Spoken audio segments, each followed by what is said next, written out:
इस देश के चप्पे चप्पे से हमको मोहब्बत थी और रहेगी। हम जब पैदा होते अपनी मां की कोख में 9 महीने रहकर हम इसी जमीन पर पैदा होते हैं, और जब अल्लाह की तरफ से बुलावा आता है तो हम इसी जमीन में चले जाते हैं। इस मुल्क के कब्रिस्तान भारत के अल्पसंख्यक समाज के वफादारियों की निशानियां हैं। हमारे कब्रिस्तान हमारे वफादारियों की निशानियां हैं।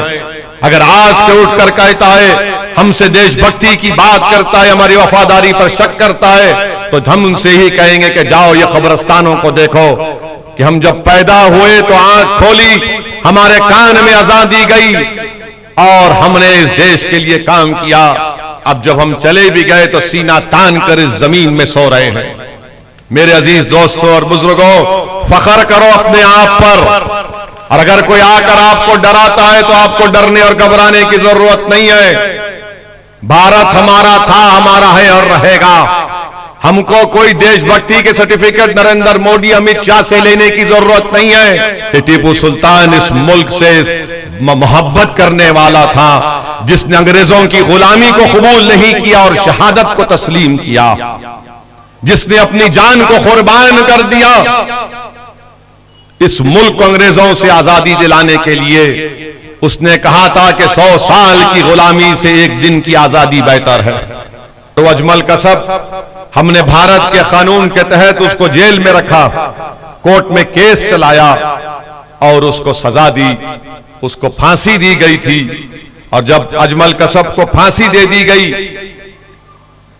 तो हुकूमत ने कहा कि इसको दफनाने के लिए कब्रिस्तान के लोगों से कहा कि इसको दफना दो। मैं सलाम करता हूं मुंबई के उस कब्रिस्तान के जिम्मेदारों को जिन्होंने कहा कि हम अपनी देश की सरजमीन इस जानवर को नहीं देंगे जिसने हमारे देश के लोगों की जानें ली, जो आतंकवादी है। मैं सलाम करता हूं, हमने अजमल कसब को भारत की जमीन में दफनाने नहीं दिया। आज ये हमारी देशभक्ति है, ये हमारी मोहब्बत है इस वतन से। क्यों ना हो हमको इस देश से मोहब्बत, क्योंकि इस देश को आजाद कराने में मौलाना अबुल कलाम आजाद ने जेल की सोबतों को बर्दाश्त किया। जौहर बरादरान ने अपनी जिंदगी के चैन और सुकून को बर्बाद कर दिया।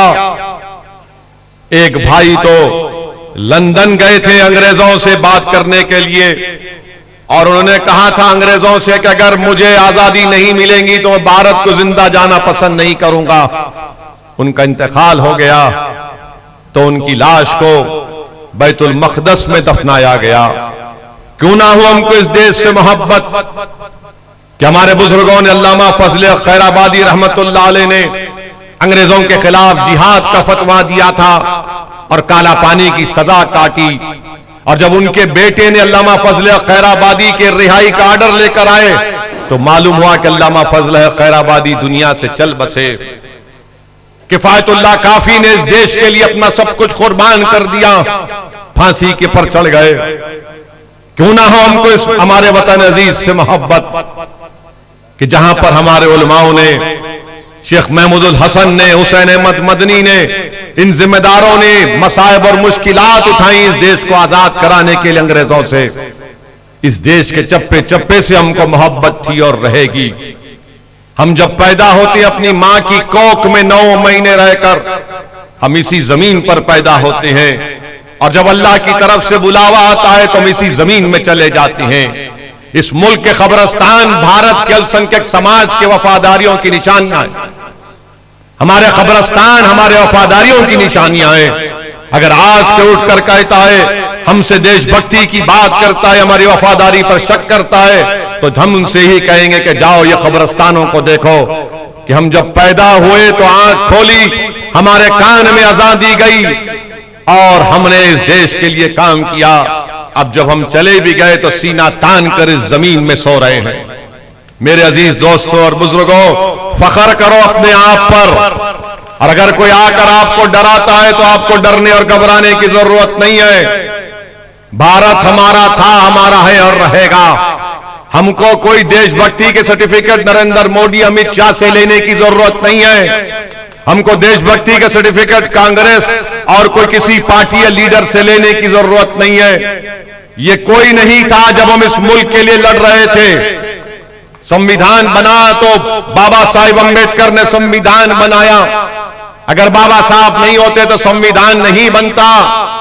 यही बाबा साहेब अम्बेडकर ने संविधान बनाया और कमजोरों से कहा, मजलूमों से कहा, दलितों से कहा, आदिवासियों से कहा, अल्पसंख्यक मुसलमानों से कहा कि मैं तो संविधान बना दिया हूं, अब तुमको इस संविधान को इस्तेमाल करके अपने मुकद्दर के फैसले करना पड़ेगा, तुमको ताकतवर बनना पड़ेगा। मैं तुमको वोट डालने का इख्तियार दे रहा हूं, तुम वोट के जरिए अपनी लीडरशिप को पैदा करो, अपने कायद को पैदा करो, ताकि तुम्हारी आवाज इस देश के पार्लियामेंट और विधानसभा में गूंजे। आज अगर हमको खराजी अकीदत पेश करना है उन लोगों को जिन्होंने भारत का आईन और संविधान बनाया, तो आपको ताकतवर बनना पड़ेगा, आपको अपनी सियासी लीडरशिप को बनाना पड़ेगा, आप ही की सफों से कोई आपका लीडर बनना पड़ेगा। तभी जाकर हम मौलाना अबुल कलाम आजाद को खराज अकीदत पेश कर सकेंगे, तभी जाकर हम बाबा साहिब अम्बेडकर को खराज अकीदत पेश कर सकेंगे। मेरी अजीज दोस्तों और बुजुर्गों, मेरी इज्जतदार माँ और बहनों, मेरे गयूर नौजवान साथियों, ये मेरी आपसे इल्तिजा है, गुजारिश है कि आप अपने वोट का सही इस्तेमाल करें। सिर्फ संविधान को ना देखें बल्कि संविधान में क्या लिखा गया उस पर गौर करें। और जब संविधान बन गया, लागू हो गया इस देश में, और जो पहली संविधान की किताब बनाई गई, जो आज भी भारत के लोकसभा की लाइब्रेरी में मैंने कई मर्तबा उसको देखा, जो लोग आज आकर असदुद्दीन ओवैसी की वफादारी पर शक करते हैं, अरे सुनो कांग्रेस और आरएसएस और भाजपा वालों, जब वो पहली संविधान की किताब लिखी गई, उस किताब में कई बड़े बड़े लोगों की तस्वीर है, राम सीता की फोटो है, लक्ष्मण की फोटो है,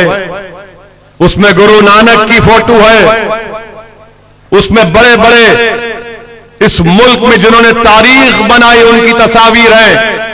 और आपको मालूम उस पहली किताब में टीपू सुल्तान की भी फोटो है, टीपू सुल्तान शहीद रहमतुल्लाह अलैह की फोटो है। लिखने वालों ने, संविधान लिखने वालों ने टीपू की फोटो डाली थी, उसमें झांसी की रानी की फोटो है। आज हमसे कहती है कि तुम वफादार नहीं हो, अरे उस किताब लिखने वालों ने टीपू की फोटो डाली। तो टीपू सुल्तान मालूम हुआ कि टीपू सुल्तान इस मुल्क से मोहब्बत करने वाला था, जिसने अंग्रेजों की गुलामी को कबूल नहीं किया और शहादत को तस्लीम किया, जिसने अपनी जान को कुर्बान कर दिया इस मुल्क को अंग्रेजों से आजादी दिलाने के लिए। उसने कहा था कि 100 साल की गुलामी से एक दिन की आजादी बेहतर है। तो पहली संविधान की किताब में शहीद टीपू सुल्तान की भी फोटो है। मैं इसलिए समझा कि इस मौके पर बोला जाए। यकीनन ये चुनाव का जलसा है, मगर अगर मैं आज के इस तारीखी दिन इन बातों को नहीं कहूंगा तो मैं अपने आप से इंसाफ नहीं कर पाऊंगा।